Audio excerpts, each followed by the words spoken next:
Okay, we are live. Welcome back to the channel, everyone. Hope everyone's had a pretty good Monday. Look, things didn't end on a good foot last time we were together. Of course, last time we were on a stream, of course, it was a 2-1 loss against Fulham. We're going to have some reaction to that. We're going to look at what Erik Ten Hag is saying, and we're going to look at the plans of Sir Jim Ratcliffe and INEOS, because right now I feel like we're coming up to key decision-making time. And look, I was very fortunate to be on the United Agenda channel after the match on Saturday, and one of the consensus I really came up with, guys, was that the decision for INEOS is going to get a lot easier the way we keep playing. I've got Born in the comments. Big ups to Rajat, be a Luton town from a Luton fan from now on. I mean, yeah, maybe. You could argue they play better football than us. I don't know. But look, I want to get into some of Erik Ten Hag's quotes. I want to get into some of the quotes coming out around the club at this moment in time. We will, of course, react further to the match. But one thing I do want to start off with was an interesting story about Sir Jim Ratcliffe. And this had come out from... it came out from the United Stand on Twitter, and they were basically saying Ratcliffe has a plan to have full sporting control within 18 months, basically full ownership of Manchester United. So that kind of revolution is going to keep on rolling over. That's going to keep on happening in the background. We know this. But what will come along with that is, of course, talk about the manager. Now, everybody knows we need a lot of new players. I don't think that's an unpopular thought, but it does look increasingly likely that Erik Ten Hag might not be able to save his own position this year. And yes, there are mitigating factors surrounding that. Of course, you look at the amount of injuries, 33 by my count. So far this season, you look at some of the bad decisions have gone against us, but from top to bottom, there is no pattern of play. The system does look very flawed, and we do seem to be struggling quite a lot.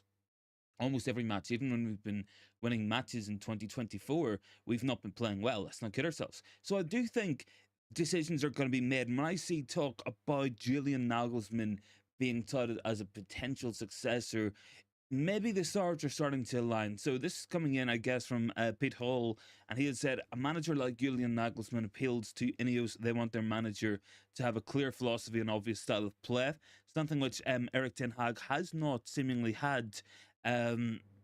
So far, he hasn't been able to implement thus far, and there does certainly seem to be talk about Julian Nagelsmann growing, so that's one to keep an eye out on. Jason Wilcox expected to join very soon as well. That comes into the INEOS stuff as well. But I guess what we want to get talking about as a whole is, where is Erik Ten Hag at this moment in time? Because right now we are going into the 20th month of his managerial tenure at Manchester United. We are basically at the 2-year point. Last year we took a big step forward in a lot of regards. We got third place in the league. We won the cup. There was patterns of play. There was little bits that we could see that were like, right, okay, if we can build upon this, bring in a ball-playing goalkeeper, if we bring in some more legs in midfield, maybe if we get a number 6, a striker, then we can maybe take that step on to the next level.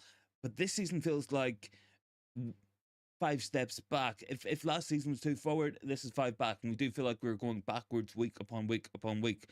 And it's frustrating to me, because I think we're looking at a team that have abandoned what little philosophies and patterns of play and beliefs that we did have last year, and now we've ended up going further away from what we want to be as a team and what we should be as a team. And right now we're all over the place. Like, there's no mistake in it. We are absolutely all over the place in the press in terms of what we do in possession, out of possession. It's just a mess. It is. And I'm positive 33 injuries have not helped that this season, but even when we've had our best players available, we still haven't been playing well. We still haven't been implementing these ideas that we should have been all along. I'm going to go to the comments here for a moment. I have Jarl is down there. Why do our managers say silly things and we get humiliated by one of the worst away teams in the league? I'm really not sure. Good afternoon to you, Jeremy. Well, I suppose it's 7 o'clock in the evening for me, but wherever you guys are in the world, of course, we are a small channel, but we're pretty global. Rajat said he got to keep morale high. Jeremy says Ten Hag in, at least he's trusting the youth. Ironing out discipline issues, I think he deserves at least one more season with INEOS. And Jarl says Ten Hag should have been given his players the wrath of Odin for that performance. Let them run 50 miles a day after through the streets of Manchester in front of the 75,000 he turned up to watch. two very different opinions there between you guys. Yes, Rajat, I'm going to TMU tonight. I'll be on there for the eye test at 9 p.m. So that'll be more of like an in-depth look at the kind of tactics and stuff, what we're doing wrong on the pitch. But look, I agree with what Jeremy's saying as well. I think it's maybe not quite an iron cut, and it's definitely not an ultimate decision already made. Point. I don't think we're at that point right now, because I think INEOS are still looking to bring in Dan Ashworth. They're still looking to bring Jason Wilcox in. The recruitment heads, everybody still is yet to get started. I think we're in the moment of assembling a team. So I think for now, Ten Hag is going to go nowhere, and until the end of the season, I don't think he's going anywhere. I think decisions, discussions will pop up around that kind of time where we will be saying what's going to happen with what is going to be happening with the manager. Will he be staying? Will he be going? Will they look to bring their own person in, as many new owners and many new boards do tend to do? That is fairly consistent with what we see around the league and around Europe as a whole. I do think whenever we look at what Todd Bowley did at Chelsea, he had a bigger decision to make there, because Thomas Tuchel was still playing quite well with Chelsea. He had won a lot of matches the season before. Chelsea were on the up, of course, but they ultimately decided to pull the trigger. Now, look, Tuchel, as we know, hasn't gone on to bigger, better things. His Bayern Munich career is coming to an end very shortly, but I do think there is the potential that we will see a change in management. Should it happen? Will it not happen? I don't know. I think it's going to be their call. I think it is going to be their call. Let me see. Was that what about when we got humiliating loss 4-0 to Brentford and he made them run miles on? We got by. Yeah, we did. I don't know why we didn't do that either. I feel like this team looks very burnt out, and that's the next thing I do want to come to. When we're talking bigger picture, we are running players into the ground. I believe, now, don't quote me on this, but I think that Saturday was the 22nd consecutive start Alejandro Garnacho has made. I think it was the 14th consecutive start that Kobe Manu had played. Rasmus Højlund has basically been playing every single match he's been available. Rashford as well, playing constantly. Bruno Fernandes never getting a rest. Casemiro has played every match since he's come back and been available. We only have Victor Lindelof at left back, who isn't a left back, isn't even left footed. These issues are picking up as well. So maybe that's why we're not doing the hard running stuff. I don't know. But from a purely tactical point of view, I do think we're kind of all over the place at the moment, guys. I really do. And I think Ten Hag's really got to work hard on what we're doing. One of the big things for me is spacing. Now, I'm positive everybody would have seen that Fulham match, and it's not the first time. We get transitioned upon so often. We are always open to the counter attack, and that comes from a lack of rest defense. Rest defense, basically your amount of players uncommitted to an attacking move who will be there to cover. We were essentially trusting Harry Maguire, Casemiro, and Varane with that. Casemiro, of course, does run up the pitch regardless, and that's how we ended up with positions like Adama Traore running at Harry Maguire and Harry Maguire trying to catch Adama Traore. I mean, if it wasn't our team, it probably would have been funny. Like it was just I felt sorry for Harry Maguire in that moment. I really do. Chatsport says, I can't see Ten Hag leaving. We see this fall off every season with managers. Give Ten Hag a third season with the football set up, and you'll see the same with another manager, possibly. There's bigger people who are going to be making those calls anyway. Jarl says, what gets me angry is when we do not show up. There are people traveling all over the world to watch them play, and they take 25 minutes in half one to get a chance in 20 in the second. Yeah, we do. That is a frustration, and there will be people traveling all over the world to come see that match. That is the level of performance we put out, and it's not good enough. It really isn't good enough. In all aspects, in all aspects, it's not. I know this is like very common sense to you guys, but a lot of commentary and a lot of coverage and a lot of fan channels you will see out there will be painting this as, if you're anti Ten Hag, then, or if you criticize Ten Hag, then you're backing the players, and the players have let us down time and time again. You'll see other people saying, if you're backing the manager, then you're back in mediocrity. I think it comes from both. I think neither have been good enough for a while. Um, the manager needs to do better. The system is all over the place. The tactics are non-existent. The players themselves, decision making at times is really poor. Um, some of the overall quality levels we see is very poor. You know, we look at Marcus Rashford turning his back to the ball in that one as well. I do think he's been overhated for it, but I don't think he covered himself in glory on Saturday either. Rizat says no. TT Thomas Tuchel is an average coach, overrated win because of Pep screwed up. Why do we need to sign a young left back when we already have Malacia and Fernandez? Both players are young. I think we need a left back because Luke Shaw.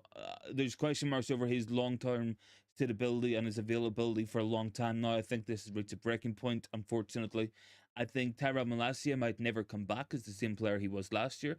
Even at that, I'm not 100% convinced by his quality.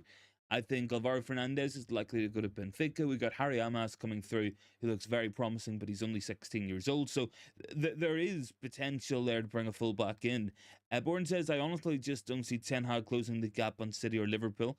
He doesn't have the ball to drop underperforming players like Bruno and Rashford have been bad for a year.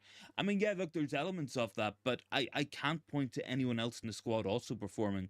I think, you know, we sit with like an idealized version of the idea of players like Amad Diallo, or we sit with an idealized idea of players like Christian Eriksen or Mason Mount or Hannibal or whatever. Um, but until they've actually done it on the pitch for us, you know, it's still just an idea. And I'm seeing that at the minute. Like, it was the same when we were struggling under Ollie, people were clamoring to see Donny van de Beek start and play. You know, people were looking to see Van de Beek playing in the number 6 position because they thought it could be the next best thing. So I'm positive that's Ten Hag. I would like to see some accountability, and I would like to see us rotate and rest players. I absolutely want to say that, but I think you will see that now because we lost at the weekend. Erik Ten Hag, for right or wrong, tends to want to keep things consistent. He tends to want to see the same team picked um, time and time again if we're winning matches. He only seems to look towards the squad as a whole if we either have injuries or we've lost. So I would expect to see some alterations coming up for this Nottingham Forest match. And what they're going to be, I'm not too sure. Who they're going to be, I'm not too sure because availability, once again, is really poor. Does McTominay come in? Does Ericsson come in? Do we I don't know. Do we play Kumbuala at right back and Dallo at left back? What are the answers? There's very little options we can turn to. But my concern is, I also think that Ten Hag as a whole does need to take a look at it off the view that yes, okay, we are missing players, and that's unfortunate.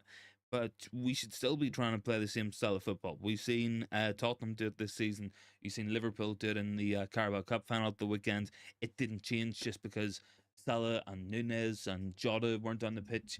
That's what I think we need to be doing. Let me see. What have I got down here? Rajat says, I don't want Liverpool to get the quadruple. No, absolutely not. I don't think they'll win the league, to be honest with you. Rajat says, maybe players are disappointed we got knocked out of Champions League. I mean, yeah. I mean, obviously there will be disappointment for that, but the obvious solution to that is make sure you're in next year's Champions League. That's the obvious way to fix that issue within the squad. But I don't know. Guys, big ups on the likes anyway. I think we've got 10 or 11 likes. Much appreciated. Drop a like if you can. Let's just see if we can get up to maybe like 20 videos as well. Sorry, 20 likes. Rajat says Kane will win the Champions League. I don't think Bayern's going to win it, man. I don't think they've been good enough under Tuchel this year. I think if any, I think Madrid maybe are seemingly in a way of just winning matches, even though they're not playing good. I think there's other teams out there. I would look genuinely at Inter Milan as a credible team that could go on and go far in that Champions League. They're really impressing me at the minute. Jeremy says, any opinions on Forsen? Don't really know if we saw enough to judge.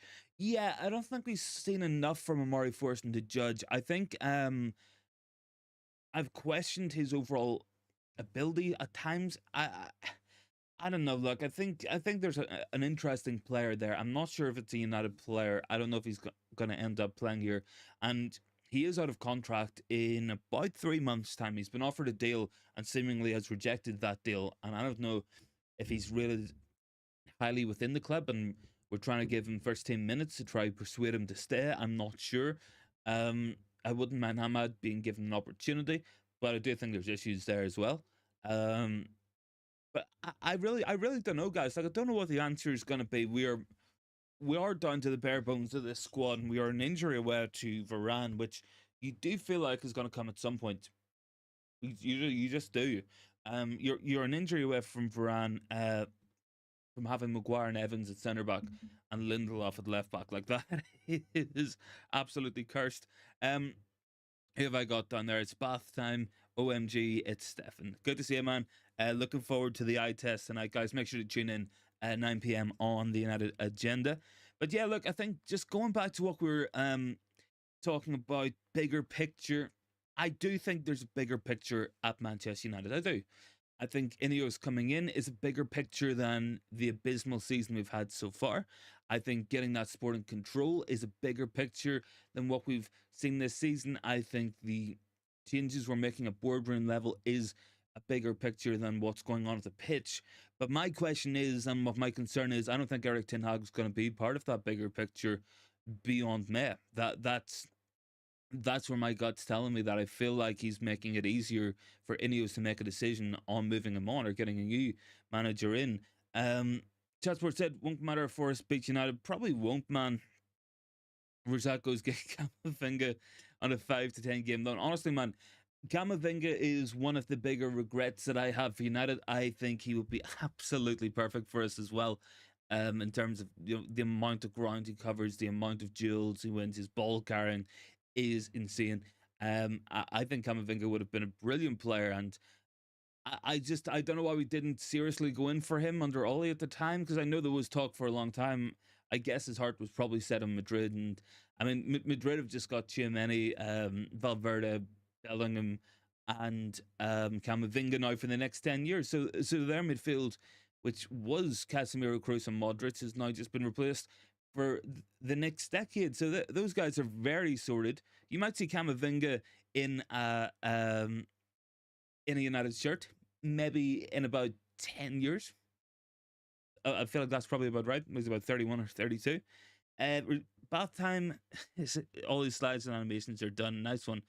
Rojako's, why is Dean Henderson there at Nottingham? No, Dean Henderson went to Crystal Palace, I think. But yeah, look, guys, I think like, just looking at this Erik Ten Hag bigger picture, I'm just concerned, like, and for me the biggest thing is, and I think I said it on the reaction show on Saturday, was some managers are proactive, looking ahead of times to try to fix potential issues. Other managers will be reactive and will fix it as they come. I just don't think we're doing anything at all this season. Now, look, on Monday Night Football, there's a stat that has just come up here on my timeline that I just have got. So we have faced 16 shots on 14 separate occasions in this Premier League season. Arsenal, for instance, have faced 16 shots 0 times. Manchester City have faced 16 shots twice. 16 shots, the only teams who have also faced that amount in a match 14 times are Luton Town and Sheffield United. That is genuinely the level that we are playing at. And I said the same thing at the weekend. We have faced something like 440 shots, and the only team with more is Sheffield United. That's my biggest problem with Erik Ten Hag. Everybody always says, if it's not broken, fix it. But it's clearly broken, and I just don't see him fixing it. Like, where are the steps being taken to address the issues? We had these same issues on transition with the rest defence on match day 1 against Wolves. Mario Lemina, Matthias Nunes, and I think it was Cunha. Their ball, they just ran at us. Like they literally just ran at us, and they just exploited that space every single time against United. And I think I've seen something like Bruno's been dribbled past the most out of any Premier League player this season. I think Casemiro's been dribbled past maybe 3 or 4 times a match on average. That's just completely unsustainable. And that's also a personnel issue. But Ten Hag's got to be having something to do with that. He does. Bath Tangos, it's not brilliant buying Varane and Casemiro. He financed that that midfield rebuild. Yeah, we did. We give them the money to go out and sign Tchouaméni. we basically paid that off for him. We also, with the Varane purchase, I think probably give them the money to get David Alaba and Antonio Rudiger on freeze. That's that. I mean, they basically just sold their old players to us and hoped that we would take it, and we did. What have I got? Born is saying it's criminal your page doesn't have more subscribers because it's criminal your page doesn't have more subs because some so-called biggest United channels just have waffle and clueless merchants. Thank you very much, man. I mean, I appreciate it. Like, I'm positive I do waffle as well anyway. I'll be the first to admit that. But yeah, look, it's just one of those things. It's like I probably could get more views on here if I wanted to scream and slam my desk and just hit on random players, just basically put the entire tactical system's fault at the feet of Marcus Rashford. That could probably give me a lot more views and stuff. Dad says very true.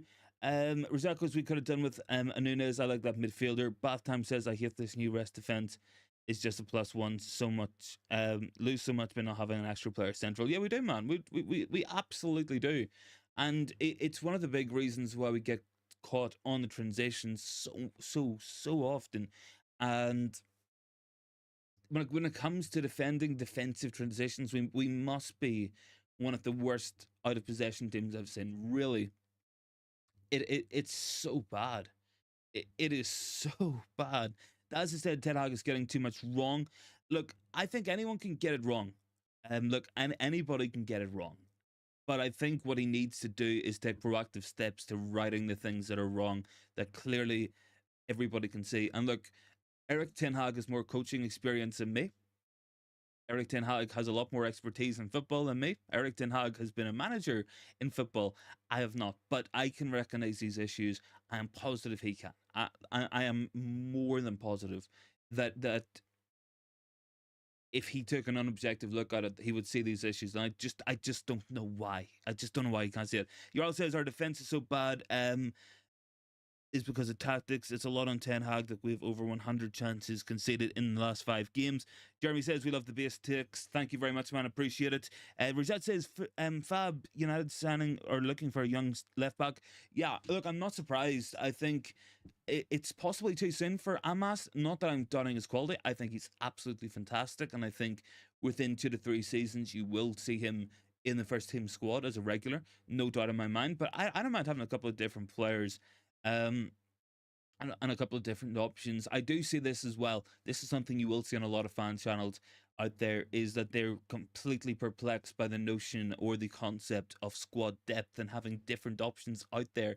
I'm seeing people saying, why would we want to sign a striker when we got Højlund? The reason you want to buy a striker is because Højlund had a back injury at the start of the season. He's now out with an unknown muscle injury. He's only 21 years old. And that's a concern there. That's why you want somebody else. Why don't we scout South America to get the next Valverde to come? I mean, look, there's always a glut of talent coming out of South America, Brazil, Argentina. I don't know why we're not looking there. We do tend to prefer to do the model of let Benfica or Borussia Dortmund sign them, and then we'll pay 5 times the fee in 12 months. That tends to be our model. Bath Time says, doesn't help we have players like Casemiro and Copy that lack running power, as well as the dumb +1 centre. Yeah, we do. I'm positive that if you had better, players better equipped to deal with that. But again, that comes down to a coaching thing. I think it's a very basic principle of coaching, and it's one that I've heard spoken a lot about by top managers, is you want to punctuate the strengths of your players whilst covering for their weaknesses. We know Casemiro is not quick. We know he doesn't have running power. We know Mainu's maybe lacks the explosive running power that you would want in those defensive transitions. So why do we leave those players so exposed to it? And Mainu's not as bad as some players we have in terms of lacking that as well. I mean, there's been times we've played Eriksen and Casemiro in there with Varane and Harry Maguire alongside them, or even Johnny Evans and Harry Maguire. Look, I seen Johnny Evans stepping up and trying to be aggressive at times as well, and that's a big concern as well. You have to work, you have to work on the strengths of your players and cover for the weaknesses. You can't just leave them so overexposed every single time. It just doesn't help us. Bart says squad depth has become all the more important with 5 subs, European commitments, and the distribution of TV money. Absolutely, absolutely. There is no reason why we shouldn't have um, 2 strikers who can be available or 2 fullbacks. Even if it's one player who can cover both positions, I guess it's better than nothing. We only have one left-footed centre back in the entire squad. Like these are some of the issues that we are facing when it comes to that. Battime says, I'm a massive advocate of staying as far away from Latin America as possible. It's an absurd market to work in. Yeah, I feel like that's probably the approach by a lot of clubs. Whenever they see Benfica and the likes picking up them players, they're probably thinking, right, well, if they're good, then they'll inevitably rise to the top of clubs like Benfica or an Ajax, and then we can get them from there. I think some scouting wouldn't hurt. I'm sure we're looking at it in some regards, but I think you just got to be global with this kind of stuff as well. Anyway, but time, yeah, there's unreal players out there, but it's a nightmare to deal with agents, clubs. Yeah, it is. It is. I mean, look, you see Real Madrid spending how much did they spend on Endrick? Like, hold on, let me see. Endrick, I think, is like 15 or 16. As obviously he's playing for Palmeiras, um, and the fee they paid, like, I think you look at Barca paying something like 50 million to Neymar's dad. Um, Endrick was signed for 35 million plus, sorry, 35 million fixed plus 25 million in variables. And that's a player coming from the Brazilian league, and that's kind of what we're dealing with there. So it is a nightmare, I'm sure, to deal with. Let me see. Rajat is on there. Why bath time is there? Great talent. Because Bruno's not playing 10, he's playing 6 and 8. Yeah, look, stick putting him like deeper hasn't worked out. I think I've seen he's dribbled 45 times this season. He doesn't have the running power to really cover in there. Like, Bruno will run, he will cover distance, but he doesn't have that kind of explosive power that you want. He doesn't have the ability to drive with the ball, and I think that's leading him to some poor decision making in terms of what he's doing with it. Now, I wonder if you put maybe Mason Mount in there, does that make more of a difference? I'm not too sure. I can barely remember Mount play, but I can't really remember him being blessed with explosive running power at all. But I think you got players who will cover distance, but it's not really in terms of the distance what we need covered.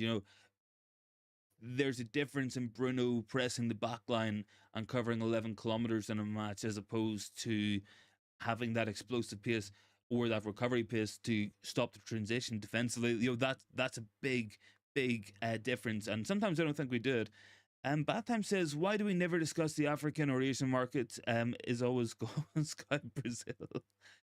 I don't know, man. I don't know, but I'm sure there's players from all over the world. Like, football is the most global game. There has to be players out there, and I know that Celtic have had a lot of luck scouting the Asian market in recent seasons. A lot of their best players have come mostly from Japan, and I think that was really because of Ange and the links. That region of the world whenever Ange initially came in, but there's definitely players out there, and that's universal.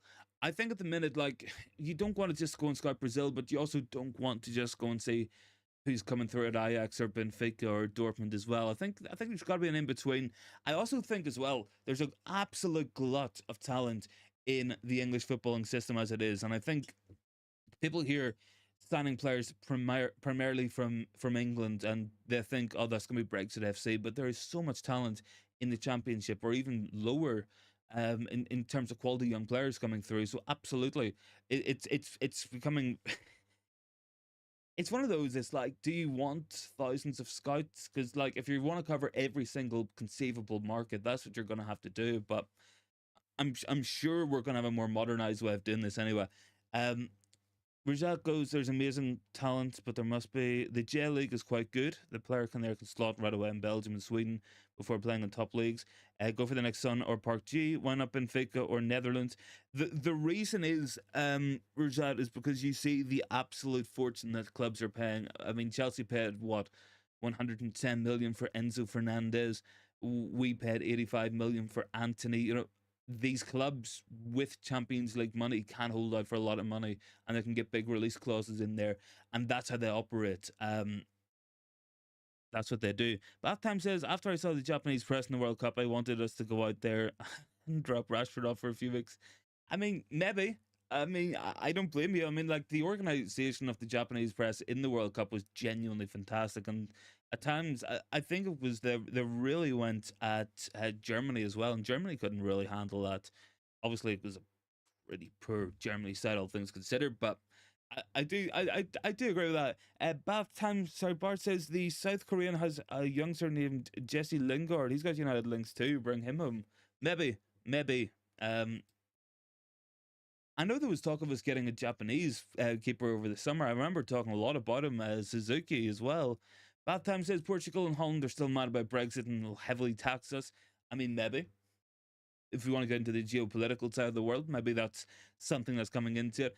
I think the United tax is more because we've just been clueless negotiating. Like, I remember the story from the Shakhtar Donetsk boards where they basically thought it was a joke that we were willing to pay £50 million for Fred, and they basically asked for more as a joke. We actually said yes as well.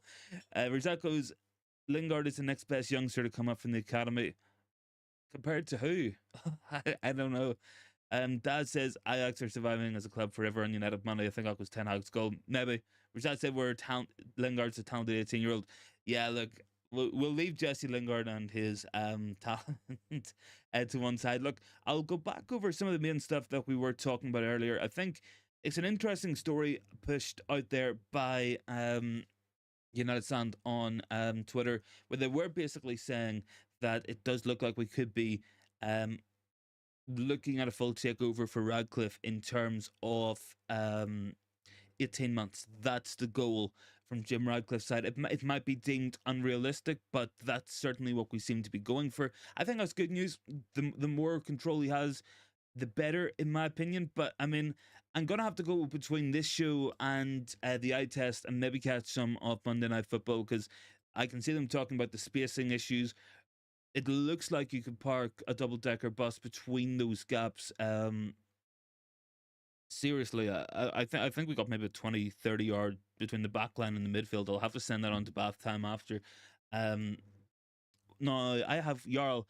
Is Lingard's career over? He has almost gone a year without a club. Yeah, I mean he's gone. He's gone to play in the K League. Like, it's not. That's not the level of football Jesse Lingard should have been striving for.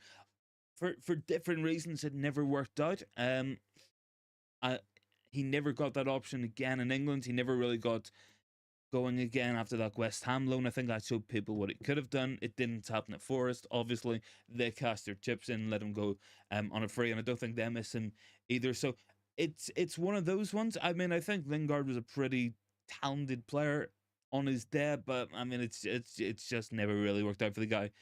Bart says Japan has a very good team, a testament to the J League, a league that was worse than India's in the mid 1980s. I mean, yeah, that's also true.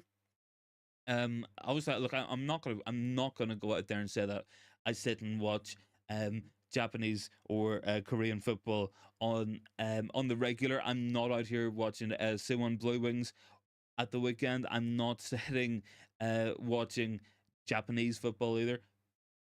I mean, I'm aware of it, but I mean, I'm not. Unfortunately, I don't get as much time as I'd like to watch football from around the world. Anyway, Jarl says Lingard didn't get the job in the K League. I think he demanded too high wages. I thought he had already signed. I thought he had already gone. Um, anyway, that's news to me. I guess. Look, we'll get back to the main subjects anyway, because I think we've spoken enough about. Um, I think we've talked enough about Jesse Lingard and his footballing levels. But look, I think in terms of Erik Ten Hag and this big picture, the question is going to be: is he going to be in the big picture? That's my question. Will he continue to be in said picture? Because with this takeover, with the new sporting board coming in, there's genuine competency coming in at the top level. Will they continue to stand by Erik Ten Hag despite this season? Will they want to make a change? Will they go for a change? I think that's going to be an interesting one to say. At the minute, I think the arguments to keep Ten Hag are beginning to become increasingly more outweighed by the arguments to let the guy stay. I think you could be looking at potential changes in the managerial market. And look, does that mean Graham Potter? I don't know. Does it mean Julian Nagelsmann? I don't know. That's ultimately not for me to decide. But I think from looking at the facts, I'm just not sure. I'm just not sure if Erik Ten Hag is going to stay. I've just punched my mic there as well. Apologies for that. About Tangos, I'm not doing anything about spacing tonight. I'm doing patterns of play for Ten Hag only. I mean, it's a good question of where they've gone. It is a good question of they seem to have disappeared. Let's see what else have I got. Jarl said, "Never mind. I give you a fake news. He's playing for FC Seoul. Apologies. I thought he did sign for someone, but I wouldn't have been surprised if the move fell through." Bath Time says he is sick of doing autopsies on transition gold. Tom is saying as well, look at this, Endo destroyed Chelsea and we're laughing because we got Amrabat. And Bart says, do you think Bundesliga-based coach can help United defend better during turnovers and transitions? I mean, possibly. The transitions are a massive thing in German football. Batham reckons an AI could coach them better. Maybe you could. I actually read that as I think I could teach some. I could coach some better. Maybe you could. Maybe you could, Batham. Look, I think it's an interesting one. When we're talking there about talking Bundesliga-based coaches, because obviously transition is such a massive thing in there, and it's almost a requirement of Bundesliga goalkeepers to sweep up in behind and be really proactive in doing that. That's almost a league-wide thing at the minute. You can't be a goalkeeper in that league without having the ability to sweep up in behind.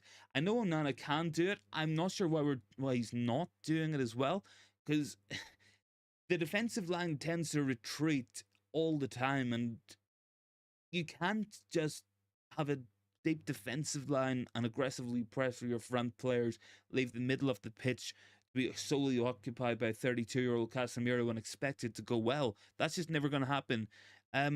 Let's see. Batham says he's cheating by putting one more man in the counter press and one less in the rest defense. It's driving me mad.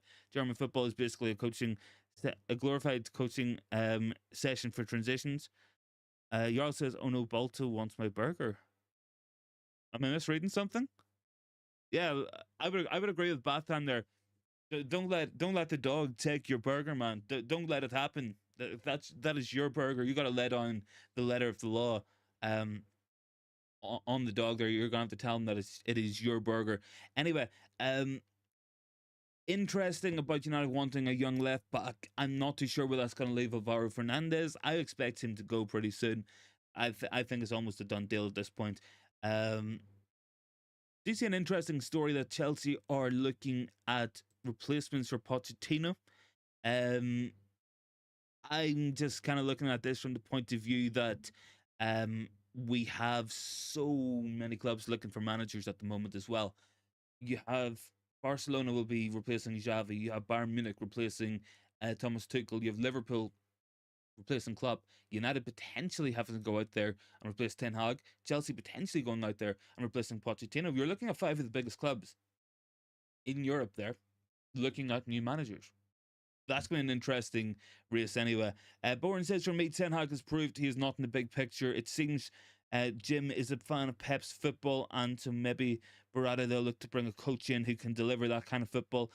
I've seen people talking about, I think it's Miguel from Girona.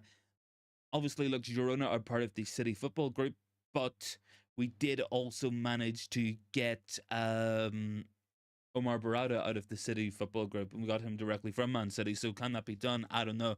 Jarl says, you know it's hard when a dog's got his head on your lap, giving them the puppy dog's eyes. No burger for him. I give him dog candy. That's it. I mean that's a fair one. Obviously, you eat the burger, give the dog food.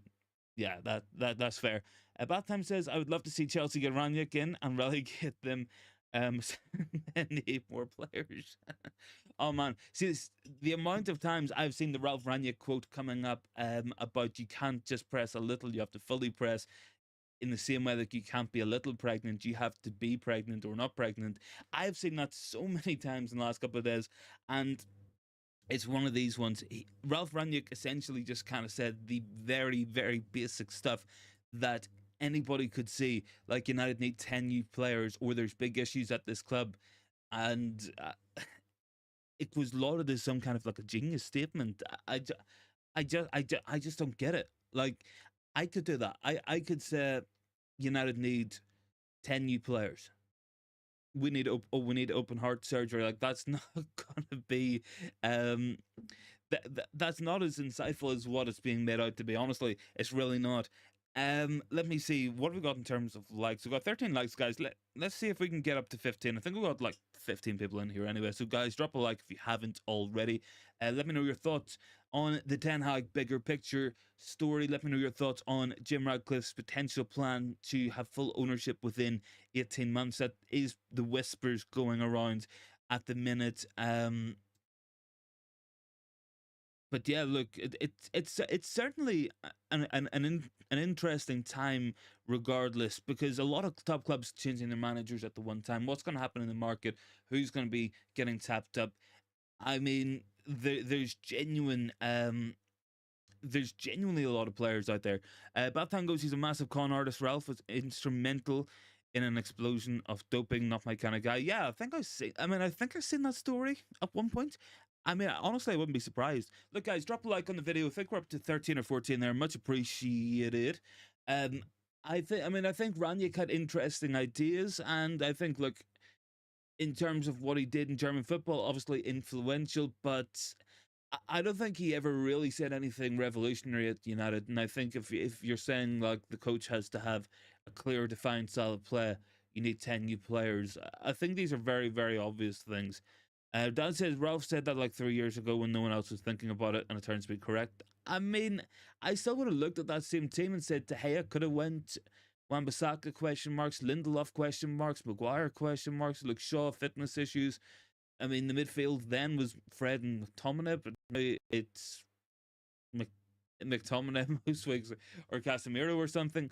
I mean, yeah, we still need those players, because whilst we brought in first team quality players, or players who should have been first team quality, they haven't really transferred in terms of actual performances on the pitch. And I don't know if we're that much better. Batman said, I did like it when he said McTominay was a future United captain. I mean, yeah, I think a lot of people are off that consensus. He's obviously exceptionally professional, regardless of our opinions on him. Look, I mean, I've been very critical of McTominay at times as well. I don't think he is a United quality player in many senses, and I think we lose out a lot in possession. A lot of that is the role that he's been asked to play, and it's one of those ones. It's like McTominay's role is good. It's the right profiling, and it gets the best out of him. But then again, do we have the team around him to support that kind of role as well? Arguably, we don't. Very, very often, we haven't this season. So it is kind of a trade off. I think what the thing is, I think a lot of people look internally. I just don't think there is an answer to get everything right at United from within the current squad. I can't say with any confidence if Lissandro Martinez was back, everything would be good, because it wouldn't be. You would just have a better player on the pitch and a better equipped player to deal with that system that might cover up some of the issues, but they'll still be there. And the transitions, the spacing issues, that's going to exist there regardless. So it is one of those ones. I just think this team has got a natural limit, and in terms of what we're doing on the pitch with this system, with this Erik Ten Hag beliefs and what he's going for at the moment, just don't think about it. Batman goes, I agree. We need to build around McTominay. That wasn't what I was going for, buddy. But that's one of them ones, man. That's like that's like a press lesson there as well. Bourne said Ralph also said Klopp and Pep are thriving because of a good structure. Yeah, he did. I get at the time a lot of people thought a good structure for United would be a simple case of Ed Woodward going and somebody else coming in to take over. That ultimately was not the case, and that was never going to be the case, because it was a lot deeper and a lot bigger than just Ed Woodward. Whilst he was a massive issue in his own right, Ed Woodward wasn't the sole reason for United's decline over the last 10 years. Certainly a big part of it, but he wasn't the sole reason. What have I got? I got 14 likes here, guys. Big ups for that. I know the Monday streams were always pretty quiet anyway, but um, it's been an interesting one anyway, guys. Make sure to check out later on as well on the eye test on the United agenda. Looking forward to that one. I think that's a 9 o'clock start time over there, so make sure to tune in for that if you can. But look, certainly. Sorry, guys. I've just been really distracted here by like an idiotic comment here from Rio Ferdinand. Mikel Arteta should leave Arsenal to join Man United 100%. No one is saying it's going to happen, but if United in the wild dreams did, Joe Erik Ten Hag, thank you, or Ten Hag has been poached by Bayern Munich and he goes there, and United say top of the list is Arteta. Arteta's going to say, listen, lads, it's been emotional, but I got to go. Uh, I, what is Rio Ferdinand even talking about?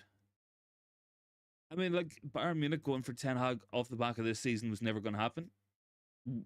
Why would we be going for Mikel Arteta in the first place? I don't know. I don't know. I just, I genuinely sometimes see things being said online. I'm just like, what? It just confuses me. Look, guys, any more thoughts, make sure to drop them in down below. I'll have a quick check here to see if anything else has come out in the last few minutes. Bath times is lol. Yeah, there you have it, man. Erik Ten Hag's going to go and replace Thomas Tuchel, and we're going to get Mikel Arteta, according to Rio Ferdinand. Oh man, I just don't get it. Jeremy says, I think that's a bad autocorrect, but it is also Rio. Bath time says, was he outside of transition again when he announced Qatar had taken? Oh, train station when he announced Qatar had taken over. Yeah, man, I remember that as well. I really do. Tell you what, I've got a couple of quotes coming in here. I can see. This is from Ben Jacobs. So a new striker, a centre back, and a full back will be three of the priority areas for United in the summer. A midfielder is always wanted, but it might be down to outgoings. I don't think we can really skimp on a midfield. Like, I really don't. So I'm going to put a lot of these transfer plans down as not being true as well. Has Jarl says, has Rio had too many whiskey shots? I don't know, guys. That it was one of those. It's just, I saw it out of the corner of my eye. I'm like, what is this?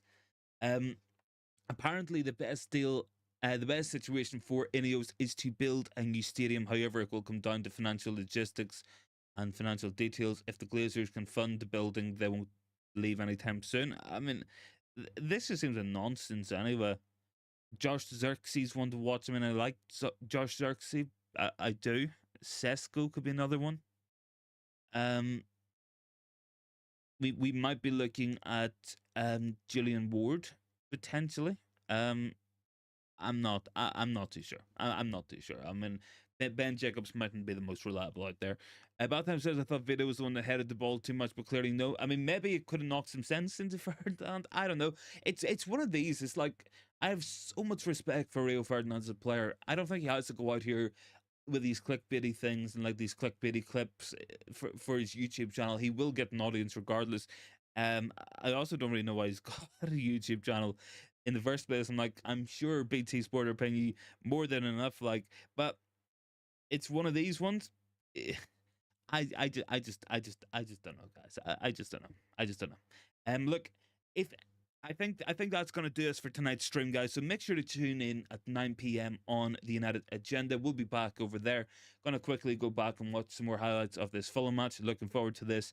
Battime says maybe we should show Rio a footage of Phil Jagielka doing a podcast and tell him that's how you do it. Maybe that is a cultured roast. That is a cultured one there from Bath Time. If you know, you know.